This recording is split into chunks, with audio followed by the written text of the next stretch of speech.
What's up, guys? DC here, and I've been kind of disappointed with Shadows lately. They're just not cutting it for me. They don't win against Burning Abyss like as often as they probably should theoretically, because there's so many bad combinations of cards you can open with. Then Qliphorts are getting new support, and Secrets of Eternity, which is now legal. Yeah, yeah, it's now legal. I think it just came out. Um, and it's just difficult to play Shadows.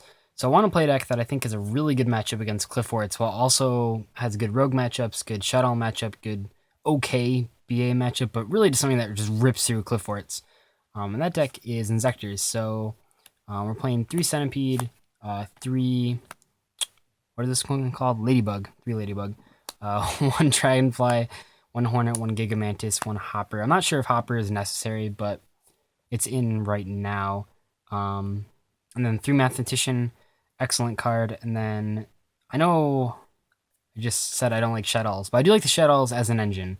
So we're just playing 4 Shadow monsters, 2 Beast, 1 Dragon, 1 Squamata, and then we're going to be playing 3 Shadow Fusion. I like this as Inzektors. You have lots of ways to open up really playable hands that are just way more aggressive than Inzektors usually. Inzektors are usually like a 2-turn OTK, and that's kind of slow.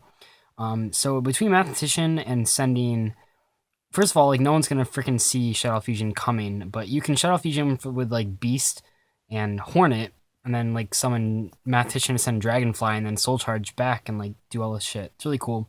I really like this as an engine. Squamata is kind of a weird pick. You would think I would just play a second Dragon, but this is for when you need to Mathematician to get a Beast draw, which I wouldn't recommend because then you only have 2 Shadows left in deck, but it's definitely semi-relevant. It's also a pretty good card to draw, better than like just playing a 3rd Beast.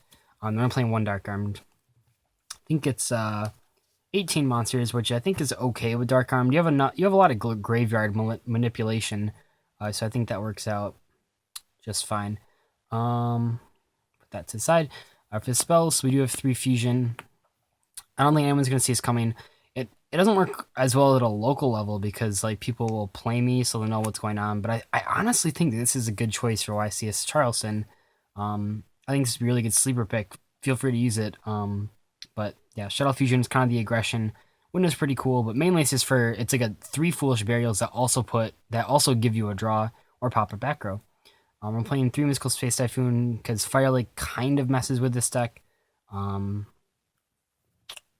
And like Qliphorts are kind of annoying, so we're just gonna do this. Playing 2 Sword because that's what you do. Playing a Soul Charge because like I just mentioned, like Soul Charge is crazy in this deck. Back when I originally built this deck, I was right after Dragons of Legends came out, and 3 Soul Charge in this deck was crazy because you can put up. You just need Soul Charge back like 1 Dragonfly. You can do a whole shit ton of things, so it's really good. Minimal payment for like huge payoff is always a good thing. Playing 1 Snatch Steal. I mean, you're gonna OTK, so you want to steal their shit. Foolish, which obviously has a bunch of uses. I mean, sending all the Shadows, sending whatever Inzektor you need, whatever. Book of Moon. I think Book is really good right now. It's one of the more versatile cards, I would say, in Yu-Gi-Oh! Currently. You can obviously use it to like turn your XYZ monsters face down, which is helpful. You can, as I mentioned, Firelight kind of screws you up, so you can Book a Moon, one of their monsters first turn, so they don't just fire like you. And then I'm also playing Regeki for the same reason, so like both of these are good answers to a first turn Firelink. So they open them like Double Dante. You can just Book a Moon, one of them, and then Shadow Fusion, and like kind of go off. It's pretty helpful, I would say. For the traps, we're playing 3 Call the Haunted. Recursion is huge in this deck. You can do so much off of just 1 resolved Call the Haunted, so I thought about cutting it to 2. You'd probably side 1 out occasionally, but it's cool too because if they chain MST, if they just blind MST, you can chain Call and bring back a Shadow and get the draw. So that's pretty cool. And then we're playing 2 Threatening Roar. I think 3 is too much, but Threatening Roar is really cool right now. Every deck's like OTK oriented, so I think this is a nice choice. Inzektors have always loved this card, but I think it's especially useful right now. And obviously, Wabaku's always been like a second choice because they can crash stuff.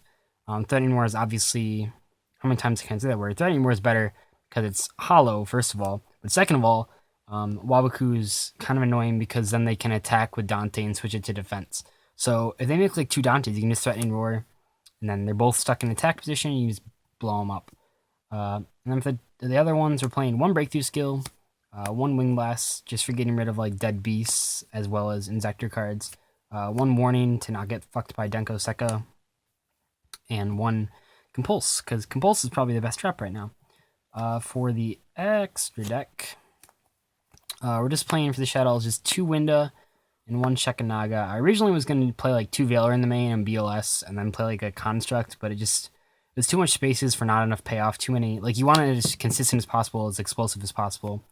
One of the reasons I like this deck is because even though your opponent's like I was made a video and an article about playing with free cards and getting pluses is the only way to combat the meta right now. This deck plays with free cards. Every resolved Hornet with like a Dragonfly or Centipede is a +2. So you can plus enough where you can keep up with the meta. And also you can just plow through everything. And even though they're getting pluses off of the cards that you destroy, you can still just OTK and win. So it doesn't really matter if you're getting back like 5 things if you're just going to win that turn. And then we're also playing a Castel and an Exiton. You can Ladybug for just 1 level, so you can make level 4s. It's come up a couple times, so I figured it's necessary. For the rank 3s, we're playing a Fortune Tune, an Acid Golem, a Levier, Giga Brilliant, probably the most useful. Alucard is pretty good. Mech-equipped Engineer, Leviathan, because no one of my locals had an extra Dante, unfortunately. Like, I was ready to buy one, but like, no one had extras. Everyone just had playsets, and that was stupid. So we're playing Leviathan. Probably should just switch it out for Dante if you have one. I'll get one by the next time I play this deck. And then 1 Shark Fortress, which is a double attacker. Volcasaurus, which is like the best rank 5, and then a Gaia Charger. This is a huge amount of damage too. Volcasaurus plus Gaia Charger.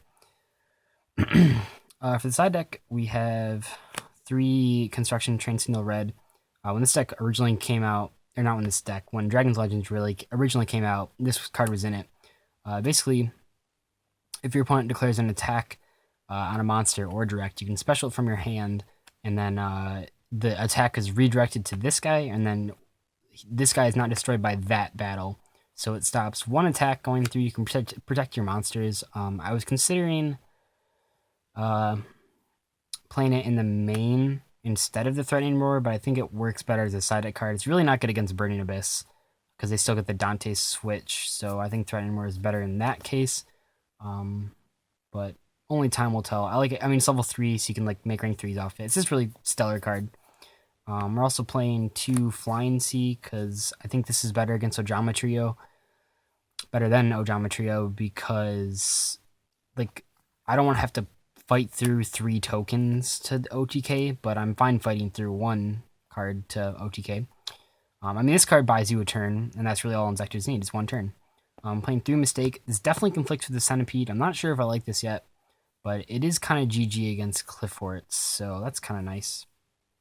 We're playing 3 Fairy Wind, so the idea with these 2 cards in combination is you Fairy Wind all of their back row, and then when they trigger all their sacrifices, you just chain Mistake and hopefully win. 2 Breakthrough Skill, which are kind of just placeholders, but could be sided against anything siding the Tribute Stun cards. And then I'm playing 2 Royal Command, because when I was playing Shadows, the only thing I didn't want to see flipped against me was Royal Command. The fusion monsters aren't very good against the mirror, because I don't have constructs, so like Winda's not going to do anything against the mirror.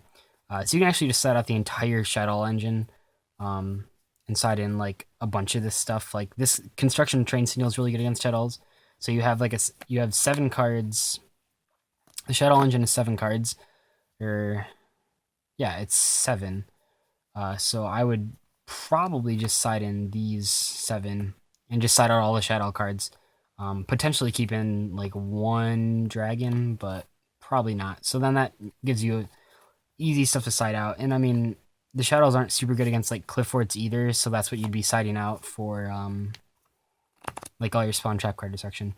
So anyway, hopefully you guys made this deck profile. I'm going to try to take it to an event. YCS Chicago was just announced, and I will try to make it there either as a employee writing or just as a player. Anyway, see you guys later. Bye.